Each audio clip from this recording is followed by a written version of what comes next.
Solar inverter 330 kilowatt watt power brand. இந்த watt power இன்வெர்ட்டரோட data, எவ்வளோ எம்பிபிடியோட capacity என்ன, எத்தனை எம்பிபிடி இருக்குது, எவ்வளோ அவுட்புட் கொடுக்கலாம், எல்லாமே கொடுத்துருக்காங்க.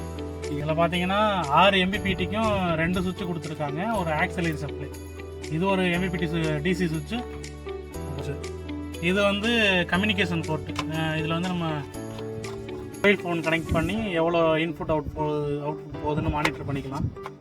அதே மாதிரி இது வந்து RS485 கம்யூனிகேஷன் போர்ட். இதில் வந்து கேபிள் வழியாக கம்யூனிகேட் பண்ணி உங்களுக்கு லாகர் வச்சு ஆன்லைனில் பார்க்குற மாதிரி உள்ள ஆப்ஷன்ஸு. அடுத்து இந்த ஆக்சிலரி சப்ளை தான் இன்வெர்ட்டரில் உள்ள இந்த எக்ஸாஸ்ட்டு கம்யூனிகேஷன் போர்டுக்குள்ள சப்ளைலாம் இது கொடுக்குறது.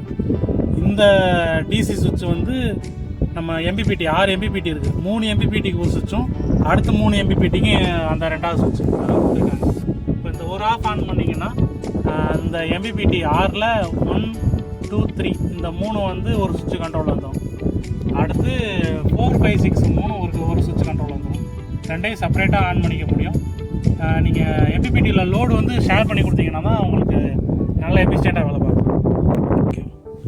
இப்போது இந்த வாட் பவர் இன்வெர்ட்டரோட விசிபிலிட்டி நீங்கள் செக் பண்ணுறீங்க. நீங்கள் வரையில் உங்களுக்கு என்ன ஃபங்க்ஷன் ஆகுதுன்னு பார்க்குறீங்க அப்படின்னா அதில் செக் பண்ணிக்கலாம். ஸோ இது வந்து டிசி இன்கமிங் இருக்கா இல்லையான்னு காமிக்கும். ஸோ ஏசி ஜென்ரேஷன் காமிக்கும். இது கம்யூனிகேஷன். இப்போ வந்து மோடம் கனெக்ட் பண்ணியிருக்கீங்க, ஆன்லைன் பார்க்குறீங்கன்னா இதில் கம்யூனிகேஷன் காட்டும். இந்த வார்னிங்கில் வந்து பவர் கட் ஆகிடுச்சு இல்லை டிசி சைடு ஏசி சைடு ஏதோ பிரச்சனை அப்படின்னா அந்த ரெட் இண்டிகேஷன் காட்டிகிட்டே இருக்கும். நீங்கள் அந்த ரெடி பண்ணி ரெக்டிஃபை பண்ணுற வரையும் அந்த இண்டிகேஷன் இருக்கும். இப்போது பவர் ஷட் டவுன் நமக்கு அதனால் ரெட் இண்டிகேஷன் வந்துட்டுருக்கு. ஸோ நீங்கள் இதை உள்ள மொபைல் கனெக்ட் பண்ணி அதை பார்க்கலாம். இப்போ பார்த்தீங்கன்னா நான் சொன்ன ஃபோனில் கனெக்ட் பண்ணி பார்க்கலாம் அப்படின்னா அதுக்கு Sun 2000 ஒரு ஆப் இருக்குது. ஸோ அந்த ஆப் ஓப்பன் பண்ணுறோம். ஓப்பன் பண்ணிட்டு இப்போ யூஎஸ்பி கேபிள் கனெக்ட் பண்ணியாச்சு. இந்த போர்ட்டில் வந்து யூஎஸ்பி கேபிள் கனெக்ட் பண்ணிட்டோம். ஸோ இதுலேயுமே பார்த்தீங்கன்னா இந்த மொபைல் கூட வர பிராண்டட் கேபிள்ஸ் மட்டும்தான் கம்யூனிகேட் ஆகும். லோக்கலில் வாங்கி போகிற எந்த கேபிளுமே உங்களுக்கு வந்து மொபைல் கூட கம்யூனிகேட் ஆக மாட்டேங்குது. ஸோ நீங்கள் ஃபோன் கூட வர கேபிள் யூஸ் பண்ணுறது ரொம்ப பெட்டர். இப்போ பார்த்தீங்கன்னா கேபிள் கனெக்ட் பண்ணிட்டோம். மேனுவல் கனெக்ஷன் போகணும். ஸோ மேனுவல் போனதுக்கப்புறம் கீழே பாருங்கள் யூஎஸ்பி டேட்டா கேபிள் இருக்கா. ஸோ அந்த யூஎஸ்பி டேட்டா கேபிளை கிளிக் பண்ணிங்கன்னா உங்கள் இன்வெர்ட்டரோட பேர் ஆகும். அதான் நம்ம பாஸ்வேர்டு போட்டாச்சு. ஒரு இன்வெர்ட்டருக்கு ஒரு பாஸ்வேர்டு வரும். நீங்கள் அந்த பாஸ்வேர்டு போட்டு லாகின் கொடுங்க. இப்போது நீங்கள் வந்து லாகின் கொடுத்தாக்கல இந்த மாதிரி தான் ஃபஸ்ட்டு ஒரு பேஜ் வரும். ஸோ இது பார்த்தீங்கன்னா பேசிக் கான்ஃபிகரேஷன், என்னென்ன பண்ணணும், எப்படி கான்ஃபிகர் பண்ணணும், இப்போ ஆன்லைனில் கனெக்ட் பண்ணுறேன்னு எப்படி பண்ணணும் அப்படின்னு. இது நமக்கு தேவையில்லை. பேக் கொடுத்துட்டு ஓகே கொடுத்தீங்கன்னா ஸோ நம்ம இன்வெர்ட்டரோட டேஷ்போர்டு வரும். ஸோ ஓகேவா, இந்த டேஷ்போர்டில் இப்போ அலாரம், ஏன்னா இப்போ நம்ம சப்ளை ஷட் டவுனு. ஸோ இங்கே பார்த்தீங்கன்னா கிரிட் சப்ளை இல்லைன்னு சொல்லிட்டு தான் வந்திருக்கு. ஏசி பவர் டிஸ்கனெக்டில் இருக்குது. ஸோ பிரேக்கர் ஆஃபில் இருக்குது, நமக்கு இண்டிகேட் பண்ணுதா சப்ளை இல்லாதனால. இது வந்து அலாரம் உங்களுக்கு இண்டிகேட் பண்ணும். எந்த இஷ்யூ வந்தாலும் இங்கே அலாரத்தில் வந்துடும்.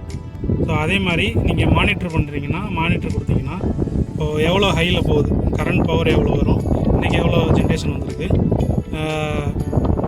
இந்த ஒரு நாளைக்கு எவ்வளோ ப்ளஸ்ஸு ஒரு இயருக்கு எவ்வளோ வந்திருக்குன்னு சொல்லிட்டு மொத்தமாக இதிலே காமிச்சிடும். அதே மாதிரி இந்த பக்கம் ஸ்க்ரோல் பண்ணிங்கன்னா நம்ம ஸ்டிங்கோட டீட்டெயில்ஸ், ஒரு ஸ்டிங்லேருந்து எவ்வளோ வோல்டேஜ் டிசி வருது, அதுக்கப்புறம் நம்ம எவ்வளோ ஆம்ஸ் எடுக்கிறோம் எல்லாமே இதில் காட்டும். அது கீழே போனீங்கன்னா ஏசி சைடு கிரிட்டோட வோல்டேஜ் இங்கே வந்துடும், கிரிட்டோட ஆம்ஸ் இங்கே வந்துடும், எவ்வளோ இன்வெர்ட்டர்லேருந்து அவுட்டு போகுதோ ஸோ இங்கே காமிக்கும். இப்போ அவுட்புட்டோட கிலோவாட் எல்லாமே ஃபுல் டீட்டெயில் நீங்கள் இதில் பார்த்துக்கலாம். ஸோ ஆன்லைன் கம்யூனிகேட் பண்ணிங்கன்னா உங்களுக்கு ஆன்லைனில் எல்லா டீட்டெயிலும் வந்துடும். அடுத்து இதில் இன்னும் டீப்பாக போனீங்கன்னா பவர் அட்ஜஸ்ட்மெண்ட். இப்போ வந்து இது 330 கிலோவாட் இன்வெர்ட்டரு. ஸோ நான் இப்போது இதை வந்து எனக்கு ஒரு 250 தான் ரன் ஆகும். இப்போ 1 மெகாவாட்டுங்கையில் நான் 250 கிலோவாட் தான் எனக்கு அவுட் இருக்கணும்னா நீங்கள் இந்த செட்டிங்கில் 250 செட் பண்ணிக்கலாம். ஸோ இந்த மாதிரி பேசிக் செட்டிங்ஸ்லாம் இருக்குது. உள்ள எவ்வளோ ஹெட்ஸு என்ன எல்லாமே நம்ம செட் பண்ணுறது தான். ஓகே, ஸோ இதை பார்த்தீங்கன்னா இதுதான் எல்டி பேனல் பண்ணு. இப்போது இதில் இந்த சைடு உள்ள 4 இன்வெர்ட்டரு ஆக்சிலரி ட்ரான்ஸ்ஃபார்மர். இப்போ பில்டிங்கோட சப்ளை, பிசிபிக்குள்ள ஆக்சிலரி பவர் சப்ளை எல்லாமே இந்த ஆக்சிலரிலேருந்து தான் போகும். So inverter 1, 2, 3, 4 1 மெகாவாட்டுக்கு 4 inverter. இது 800 volt out AC. So incoming பார்த்தீங்கன்னா நமக்கு ஆல்ரெடி பார்த்துருவோம் பேனலில் வந்து 1500 வோல்ட்டு. 1500 வோல்ட்டு டிசி வந்து இந்த இன்வெர்ட்டரில் வந்து டிசி டு ஏசி கன்வர்ஷன் நடக்கும். இதில் டிரான்ஸ்ஃபார்மர்லாம் கிடையாது. டிரான்ஸ்ஃபார்மர் இல்லாமல் நம்ம எல்பிடி வச்சு தான் பண்ணுறோம். டிசிலேருந்து டேரெக்டாக 1500லேருந்து 800 ஸ்விட்ச் பண்ணி நமக்கு வந்து அவுட்புட் கொடுக்குது. ஸோ இந்த அவுட்புட் அப்படியே வந்து நம்ம ஏசிடிபிலேருந்து டேரெக்டாக நம்ம எல்டி கொடுக்குது. ஸோ அங்கேருந்து டிரான்ஸ்ஃபார்மர்லேருந்து கிரிட்டில் கனெக்ட் பண்ணிடுவோம். இது பார்த்தீங்கன்னா நம்ம யூஸ் பண்ணிக்கிற பேனல் வந்து bifacial N type panel, Goldi brand, 590 watts. So நம்ம என்டையர் பிளான்ட்டுக்கு தான் யூஸ் பண்ணியிருக்கோம். இந்த பிளான்ட்டோட மொத்த கெப்பாசிட்டி பார்த்தீங்கன்னா 1 மெகாவாட்டு. இப்போது இதில் யூஸ் பண்ணியிருக்க லூப்பிங் பார்த்தீங்கன்னா பேனல் டு பேனல் சீரிஸ் வந்து பட்டர்ஃப்ளை லூப்பிங். இப்போ எப்படின்னா இப்போ 135 இப்போ 1 லூப் பண்ணியிருக்கோமா, 3, 5 இந்த மாதிரி லூப்பிங்கில் இருக்கும். இங்கே வந்து நம்ம ஒய் கனெக்டர் யூஸ் பண்ணியிருக்கோம். ஸோ ஒய் கனெக்டர் யூஸ் பண்ணாமல் நீங்கள் பண்ணிங்கன்னா உங்களுக்கு நல்ல எஃபிஷியண்ட்டாக இருக்கும், லைஃபும் அதிகம். ஸோ ஒய் கனெக்டர் யூஸ் பண்ணதுனால என்ன டிஸ்அட்வான்டேஜ்னு பார்த்தீங்கன்னா, இப்போது இதில் நான் சீரியஸில் வந்து உங்களுக்கு 12 ஆம்ஸ் ஃப்ளோ இருக்கும். ஸோ பேரலல் பண்ணையில் ஆம்ஸ் இன்க்ரீஸ் ஆகும், 24 ஆம்ஸ் வந்துடும். ஸோ நல்லா வெயில் ப்ரொடெக்ஷன் ஹையாக இருக்குல்ல, 27-30 ஆம்ஸ் வரையும் கூட போகும். ஸோ அப்படி போயிலன்னா உங்களுக்கு கேபிள் வந்து சீக்கிரமே டேமேஜ் ஆகிடும், இன்சுலேஷன் ஃபெயிலியர் ஆகும். ஸோ அதனால் நீங்கள் ஒய் கனெக்டர் யூஸ் பண்ணாமல் பண்ணிங்கன்னா இன்வெர்ட்டர் நல்லா எஃபிஷியண்ட்டாக இருக்கும். ஸோ இப்போ இந்த இன்வெர்ட்டர் 4 இன்வெர்ட்டர் வந்து காமன் பஸ் பாரில் லிங்க் பண்ணிடுவோம். இந்த ஏசிபி பார்த்தீங்கன்னா 1250 ஆம்ஸ் கெப்பாசிட்டி ஃபுல்லோ 1250 ஆம்ஸ் வரைக்கும் போகும். 800 வோல்ட் ஏசி. ஸோ இதுக்கப்புறம் அந்த 4 இன்வெர்ட்டர் லிங்க் பண்ணி எங்கே இருக்கணும்னா அது கிரிட்டுக்கு போகும்.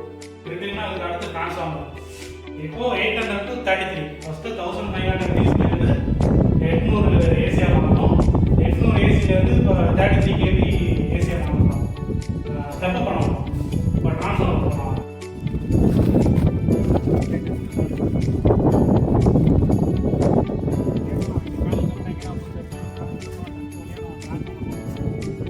டிரான்ஸ்ஃபார்மர் பார்த்தீங்கன்னா எஸ்என்ஆர் டிரான்ஸ்ஃபார்மர் 1250 kV. இதோட ஃபங்க்ஷன் என்னன்னா நமக்கு கிரிட்டில் 33 kV வரும். ஓகே, 33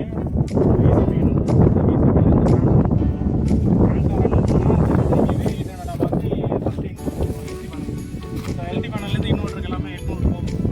அங்கே இன்வெர்ட்டர் என்ன பண்ணோம்னா வர டிசியை கம்பேர் பண்ணி ஏசி கம்பேர் பண்ணதுக்கப்புறம் 1500 to 800 மாதம் அங்கேருந்து நம்ம எல்டி பேனல் இது பார்த்தீங்கன்னா விசிபி பேனலு. இதுதான் டிரான்ஸ்ஃபார்மரோட ஒரு இதயம்னே சொல்லலாம். இப்போ டிரான்ஸ்ஃபார்மரில் ஆயில் டெம்பரேச்சர், வைன் டெம்பரேச்சர், அப்புறம் பக்கோல்ஸ் ரிலே, அப்போ இதோட ஃபுல் கண்ட்ரோல் இது தான். இதில் பார்த்தீங்கன்னா அலாரம் ட்ரிப்பு எல்லாமே இதாகும். இந்த மாஸ்டர் ரிலே வந்து இபி சைட்லேருந்து வர high current, high voltage surge எல்லாத்துக்குமே அது ப்ரொடெக்ஷன் பண்ணுறதுக்காக. ஸோ ஹையாக போயில் ட்ரிப் பண்ணிடும். சேம் இதில் பார்த்தீங்கன்னா இந்த ரிலே எல்லாமே டிரான்ஸ்ஃபார்மரோட தான். அடுத்து இந்த மீட்டரிங் எல்லாம் incoming outgoing voltage amps எல்லாம் செக் பண்ணுறதுக்காக. ஸோ இதில் உள்ள அந்த ரெண்டுமே காட்டும். இங்கே பாருங்கள், இப்போ விசிபி ட்ரிப்புன்னு இருக்கா. So power shut down, under voltage, PT fuse ஃபெயிலியர்னு இருக்குது. இதே ஆயில் டெம்பரேச்சர் காட்டுதுன்னா அப்போயில் அந்த ஆயில் டெம்பரேச்சர் அலாரமு அதோட ட்ரிப்பு காட்டும். இதான் நம்ம 33 இன்கமிங் ஸ்ட்ரக்சரு. இது கேட்கலாம் இன்னும் குட்டி டிரான்ஸ்ஃபார்மர் மாதிரி இருக்கேன்னு. ஸோ அதான் சிடிபிடி மீட்டரிங்காக வச்சுருக்க டிரான்ஸ்ஃபார்மர். எதுக்கு ஃபங்க்ஷனுக்கு வச்சுருக்கோம்னா நம்ம மீட்டரிங்காக எவ்வளோ யூஸ் பண்ணுறோம், எவ்வளோ எக்ஸ்போர்ட் பண்ணுறோம் அப்படிங்கிறதுக்காக. ஸோ இந்த இன்கமிங் அவுட் கோயிங் எல்லாமே இந்த டிரான்ஸ்ஃபார்மர் உள்ளே போயிட்டு தான் ஒரு சிடிபிடி டிரான்ஸ்ஃபார்மர் வழியாக தான் இன் அவுட் எல்லாமே உள்ளே அவ்வளோடு கிடையாது. அதனால் வெளிலேருந்தே பார்த்துக்கங்க. இதுதான் 33 ஸ்ட்ரக்சர், 4 போல் ஸ்ட்ரக்சர்.